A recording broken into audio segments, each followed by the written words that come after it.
এ 10 টাকার বাদাম দে তো। হ্যাঁ ভাই, আসতেছি ভাই। হ্যাঁ দিচ্ছি ভাই।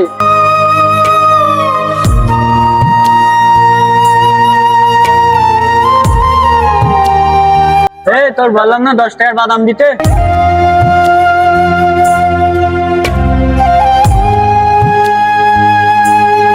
আরে ভাই, আপনি তো 10 টাকার বাদাম কিনতে এসে আপনি তো 50 টাকার সুলাই খেয়ে নিলেন। তুই জানিস না আমি এলাকার মেম্বারের ছেলে?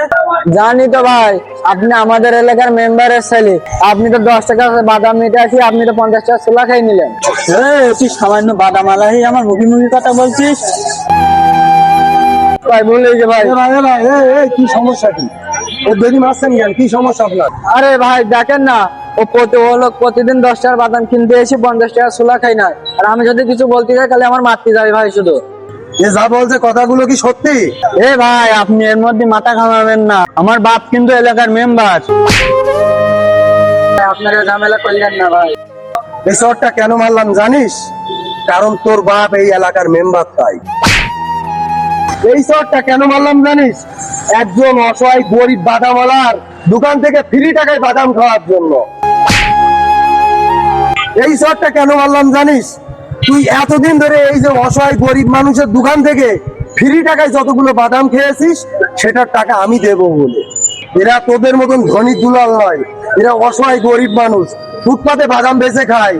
তুই তোর বাবা মেম্বার বলে প্রতিদিন ইচ্ছা মতন তার দোকান থেকে ফ্রি বাদাম খাবি, এটা তো হয় না। ভাই কি হয়েছে? কি সমস্যা? নাচছেন কেন? আরে ভাই, এই এলাকার মেম্বারের ছেলে প্রতিদিন এই বাদামের দোকানে এসে 10 টাকা করে বাদাম চাই আর 50 টাকা করে সুলা খেয়ে যায়। ও হ্যাঁ ভাই, এটা আমার দোকানে ফল কিনতে যায়, আঙ্গুর কেনার নাম করে 250 আঙ্গুর ফাও খেয়ে যায়। ঠিক কাজ করেছেন ভাই। শোন ভাই, একটা কথা বলি, এই যে অসহায় গরিব মানুষ বলে এরা ফুটপাতে বাদাম বিক্রি করে খায়, এই যে ফুটপাতে ফল বিক্রি করে খায়, তোর বাবা মেম্বার, তাই বলে এটা নয় যে তুই এই দেশটা কিনে নিছিস।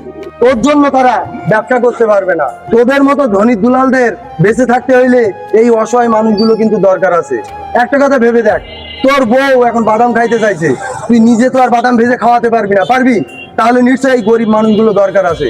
তোর বাবা ফল খেতে চাইছে, নিশ্চয়ই এই অসহায় গরিব মানুষের ফলের দোকানে তোকে ফল কিনতে হবে। তাই বলে তুই প্রতিদিন যে এর দোকানে যে 250 গ্রাম আঙ্গুর খেয়ে আসবি, এর দোকানে 50 টাকার বাদাম খেয়ে যাবি, এর ব্যবসা তো চিকে উঠে যাবে। ভাই আগে তো বাদামের জন্য 3টে শট দিয়েছেন, আমার জন্য আর একটা শট দেন। ভাই আমার ভুলেই গেছে ভাই, মাফ করে দেন এবারের মতন। ভাই আমি আর এরকম কখনো করবো না ভাই, এবারের মতন ভাই আমার মাফ করে দেন ভাই। এই জগতে বেঁচে থাকতে হইলে সব ধরনের মানুষ কিন্তু দরকার আছে। গরিব বলে কখনো কাউকে ঘৃণা করবি না। হ্যাঁ, এই সমাজ তোর বাবাকে মেম্বার বানাইছে, তুই অনেক বড় লোকের ছেলে আর ও তো গরিব মানুষ। আরে তোর বাবা তো তোদের সংসার চালাইতে পারে, তোদের অর্থবিত্ত অনেক আছে, আর এরা তো অসহায় গরিব মানুষ, ফুটপাতে বাদাম বিক্রি করে খায়। এই বাদাম বেচে তারা সংসারের জীবিকা নির্বাহ করে।